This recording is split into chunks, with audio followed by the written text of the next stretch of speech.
Yes, I am. All right. Have you ever had a book that you were reading and you just couldn't put it down?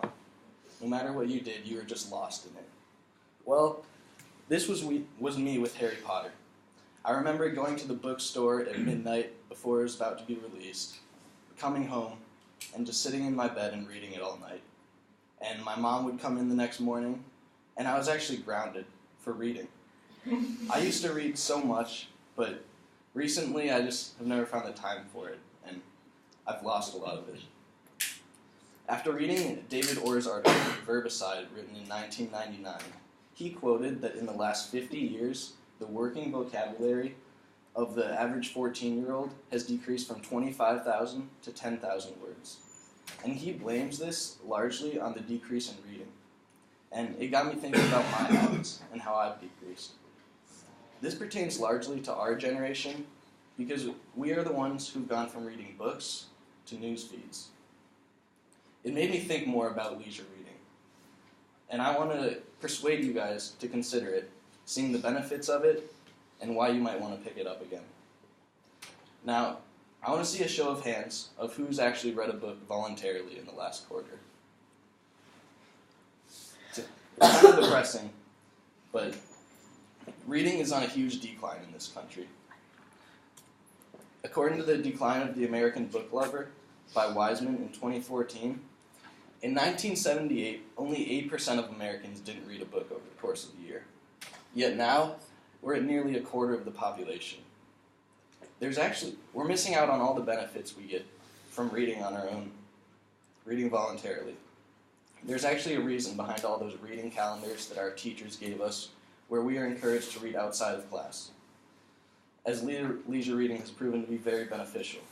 According to Richardson in 2007, in his article, Rewards of Reading, voluntary reading positively correlates with school grades, vocabulary growth, reading comprehension, verbal fluency, general information, and attitudes towards reading. Reading is simply a self-promoting process. The more you read, the more you'll want to read. However, we often get stuck in ruts where we stop reading for a while, and we forget all the benefits. We say we don't have time, but according to the Bureau of Labor Statistics, this is how the average person spends their day. We spend nearly 3 hours watching TV, and that's not even including the time on internet. Yet, we only spend 20 minutes reading. We're missing out on all the benefits we get from escaping within our own mind. According to Moyer, in Learning from Leisure Reading, written in 2007, fictional reading offers new awakenings, perspectives, and an expansion of possibilities within our mind. It provides us with a way to escape from reality using the power of our own creativity. However, nowadays, we're escaping from reality through things such as social media and technology.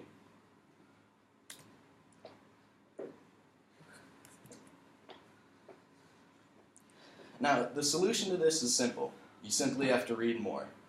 However, we're college students, we read all the time. Why should we read on our own? Well, we're actually more focused on technology nowadays because we're more interested in interacting in a virtual world. This has led us to decrease our interest in reading books because it's simply words and it's all in our imagination. A study of third graders in the article Use of E-Readers in the Classroom, written by Union in 2015, they found that students were actually more likely to do their reading if they were given an e-book. Now, this has the possibility to motivate students to read more by giving them technology, but it hasn't proven to be any more effective. As you can see, the mean values on the Criterion Reference Competency Test, which is simply a reading test given to them, they're not much different between those who used e-readers and those who didn't. These don't correlate with better reading skills, but it is a solution to motivate students to read more. Another way to motivate others to read more is to simply give students a choice in what to read in school. According to Wilhelm in Recognizing the Power of Pleasure in 2016, they found that students were more engaged and derived more pleasure out of reading when they had the opportunity to choose what they read. Although these books they choose might not be the most academically strong, it will encourage students to read more, and that is what we're going for. Another common fallacy we say is that college students have no time. However, it doesn't take much out of your day to read. According to research on leisure reading by Tandon in 2012, only 15 minutes of fiction reading a day led to increased creativity, comprehension, and it even reduced loneliness. It's a short time out of your day, and you can just do it before bed when you need to limit screen time anyways. We can inspire people to read more by giving them ebooks, giving them a choice in school, or just spending 15 minutes a day. Now, I want you all to visualize what the future would look like if books became irrelevant. I want you to visualize a childhood where you were never escaped in the books. You never had that chance where you were under a nightlight in your covers, but rather one where you're eliminated by the screen on your smartphone. This is a possibility.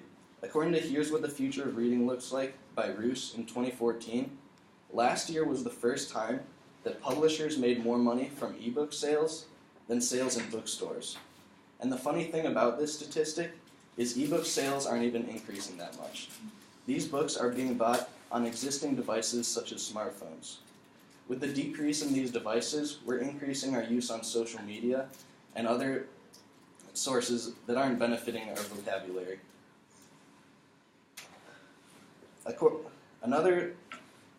According to The Future of Reading by Ulrich in 2014, he also predicts that soon self-help books will be more prevalent than books of fiction. Although this is good, we're trying to become better human beings through these self-help books, but we're limiting our creativity. We're being more focused on improving our social status than exploring the creativity of our own mind. It's scary to imagine a future where there's a lack of imagination because we're too focused on technology. Imagining a future where we don't grow up as kids being lost in fantasy books is scary, as all of our creativity is being derived from technology.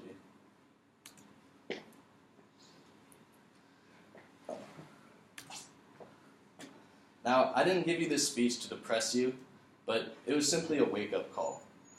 I'm letting you know that the generation of bookworms is decreasing. The power of technology is amazing because it provides us with an outlet to escape into a virtual world. However, it shouldn't replace the creativity we have within our own mind. I just want to encourage you all to read more. Only 15 minutes a day to improve your mind, enhance your creativity, and promote a better well-being. Reading is on the decline, and with it, we may be losing an integral part of our culture. I just want you to think back to the excitement and entrapment you used to have in the books and consider picking one up again.